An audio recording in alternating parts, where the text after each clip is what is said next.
We were speaking of sequestration, alluding to a recent lawsuit. It was at the close of a friendly evening in a very old mansion in the Rue de Grenelle, and each of the guests had a story to tell, which he assured us was true. Then the old Marquis de la Tour Samuel, 82 years of age, rose and came forward to lean on the mantelpiece. He told the following story in his slightly quavering voice. I, also, have witnessed a strange thing, so strange that it has been the nightmare of my life. It happened 56 years ago, and yet there is not a month when I do not see it again in my dreams. From that day I have bore a mark, a stamp of fear. Do you understand? Yes, for 10 minutes I was a prey to terror, in such a way that ever since a constant dread has remained in my soul. Unexpected sounds chill me to the heart, objects which I can ill distinguish in the evening shadows make me long to flee. I am afraid at night. No. I would not have owned such a thing before reaching my present age. But now I may tell everything. One may fear imaginary dangers at 82 years old. But before actual danger I have never turned back, mesdames. That affair so upset my mind, filled me with such a deep, mysterious unrest that I never could tell it. I kept it in that inmost part, that corner where we conceal our sad, our shameful secrets, all the weaknesses of our life which cannot be confessed. I will tell you that strange happening just as it took place, with no attempt to explain it. Unless I went mad for one short hour, it must be explainable, though. Yet I was not mad, and I will prove it to you. Imagine what you will. Here are the simple facts. It was in 1827, in July. I was quartered with my regiment in Rouen. One day, as I was strolling on the quay, I came across a man I believed I recognized, though I could not place him with certainty. I instinctively went more slowly, ready to pause. The stranger saw my impulse, looked at me, and fell into my arms. It was a friend of my younger days, of whom I had been very fond.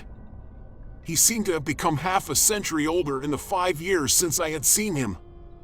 His hair was white, and he stooped in his walk, as if he were exhausted. He understood my amazement and told me the story of his life. A terrible event had broken him down. He had fallen madly in love with a young girl and married her in a kind of dreamlike ecstasy.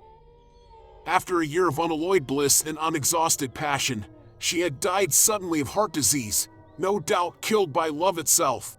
He had left the country on the very day of her funeral and had come to live in his hotel at Rouen.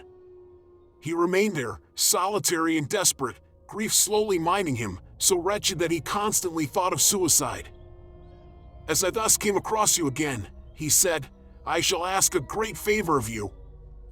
I want you to go to my chateau and get some papers I urgently need. They are in the writing desk of my room, of our room. I cannot send a servant or a lawyer, as the errand must be kept private. I want absolute silence. I shall give you the key of the room, which I locked carefully myself before leaving, and the key to the writing desk. I shall also give you a note for the gardener, who will let you in. Come to breakfast with me tomorrow, and we'll talk the matter over. I promised to render him that slight service. It would mean but a pleasant excursion for me, his home not being more than 25 miles from Rouen. I could go there in an hour on horseback. At 10 o'clock the next day I was with him. We breakfasted alone together, yet he did not utter more than 20 words. He asked me to excuse him. The thought that I was going to visit the room where his happiness lay shattered upset him, he said. Indeed, he seemed perturbed, worried, as if some mysterious struggle were taking place in his soul. At last he explained exactly what I was to do. It was very simple. I was to take 2 packages of letters and some papers, locked in the first drawer at the right of the desk of which I had the key.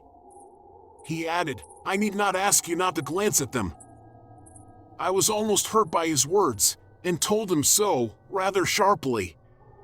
He stammered, Forgive me. I suffer so much. And tears came to his eyes. I left about 1 o'clock to accomplish my errand. The day was radiant, and I rushed through the meadows, listening to the song of the larks and the rhythmical beat of my sword on my riding boots. Then I entered the forest, and I set my horse to walking. Branches of the trees softly caressed my face, and now and then I would catch a leaf between my teeth and bite it with avidity, full of the joy of life, such as fills you without reason, with a tumultuous happiness almost indefinable, a kind of magical strength. As I neared the house, I took out the letter for the gardener and noted with surprise that it was sealed. I was so amazed and so annoyed that I almost turned back without fulfilling my mission. Then I thought that I should thus display oversensitiveness and bad taste. My friend might have sealed it unconsciously, worried as he was. The manor looked as though it had been deserted the last 20 years. The gate, wide open and rotten, held, one wondered how. Grass filled the paths. You could not tell the flower beds from the lawn. At the noise I made kicking a shutter, an old man came out from a side door and was apparently amazed to see me there. I dismounted from my horse and gave him the letter. He read it once or twice, turned it over, looked at me with suspicion, and asked, "Well, what do you want?" I answered sharply, "You must know it as you have read your master's orders. I want to get in the house." He appeared overwhelmed. He said, "So, you are going in his room?" I was getting impatient. Parbleu! Do you intend to question me, by chance?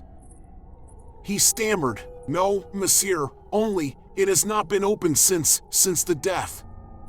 If you will wait 5 minutes, I will go in to see whether." I interrupted angrily, "See here, are you joking? You can't go in that room, as I have the key." He no longer knew what to say. "Then, monsieur, I will show you the way. Show me the stairs and leave me alone. I can find it without your help." But still, monsieur, then I lost my temper. "Now be quiet, else you'll be sorry." I roughly pushed him aside and went into the house. I first went through the kitchen, then crossed 2 small rooms occupied by the man and his wife. From there I stepped into a large hall. I went up the stairs, and I recognized the door my friend had described to me. I opened it with ease and went in. The room was so dark that at first I could not distinguish anything.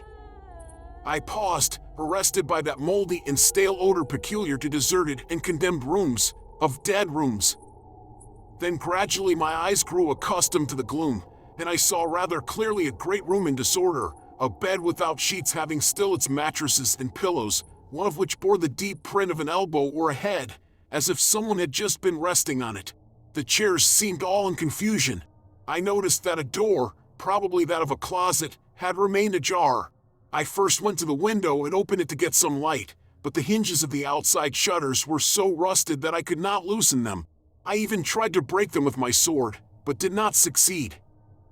As those fruitless attempts irritated me, and as my eyes were by now adjusted to the dim light, I gave up hope of getting more light and went toward the writing desk. I sat down in an armchair, folded back the top, and opened the drawer.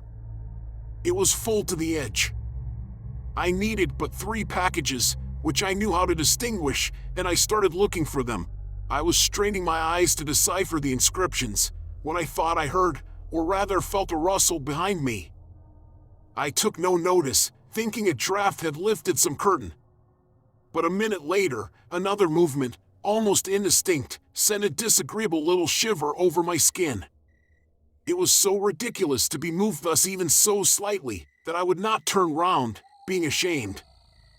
I had just discovered the 2nd package I needed, and was on the point of reaching for the 3rd, when a great and sorrowful sigh, close to my shoulder, made me give a mad leap 2 yards away.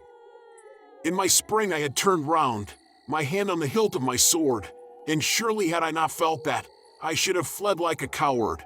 A tall woman, dressed in white, was facing me, standing behind the chair in which I had sat a second before. Such a shudder ran through me that I almost fell back. Oh, no one who has not felt them can understand those gruesome and ridiculous terrors.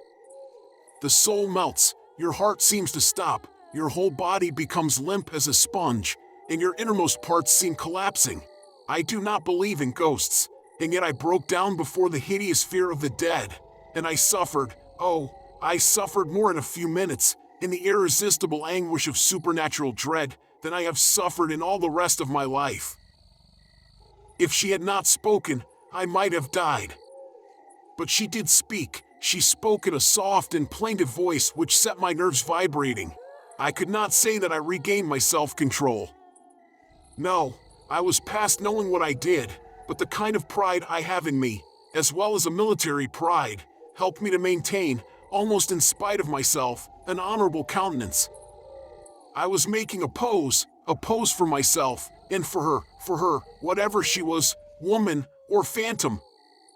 I realized this later, for at the time of the apparition, I could think of nothing. I was afraid. She said, "Oh, you can be of great help to me, monsieur." I tried to answer, but I was unable to utter one word. A vague sound came from my throat. She continued, "Will you? You can save me, cure me.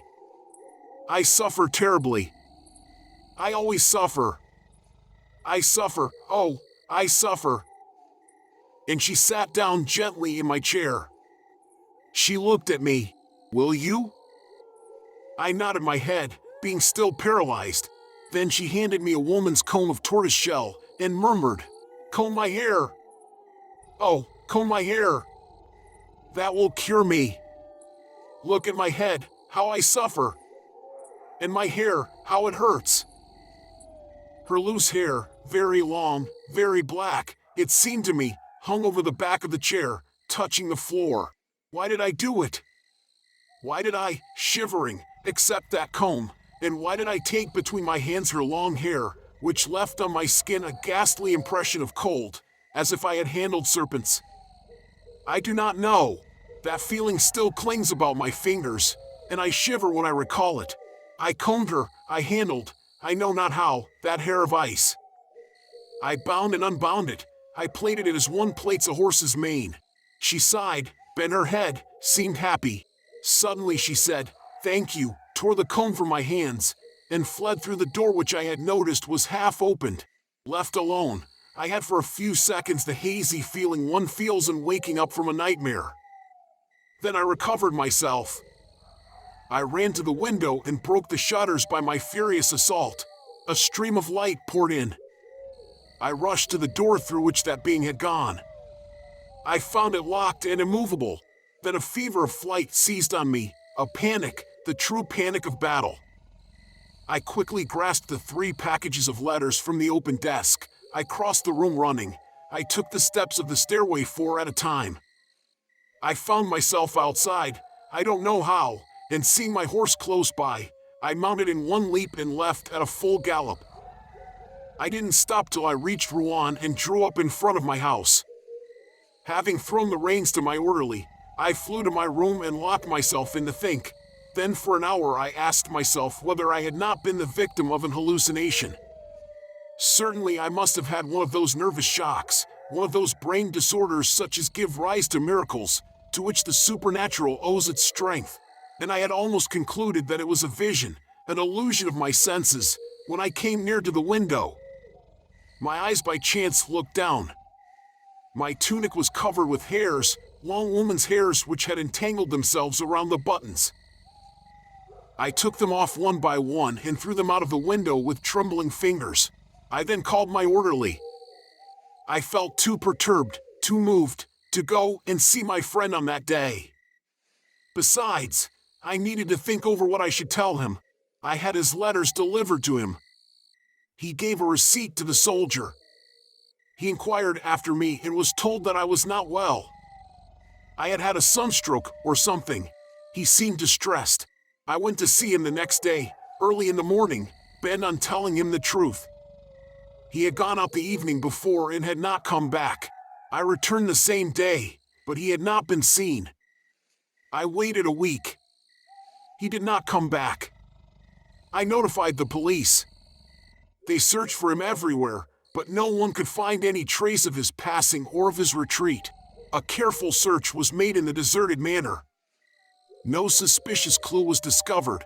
There was no sign that a woman had been concealed there.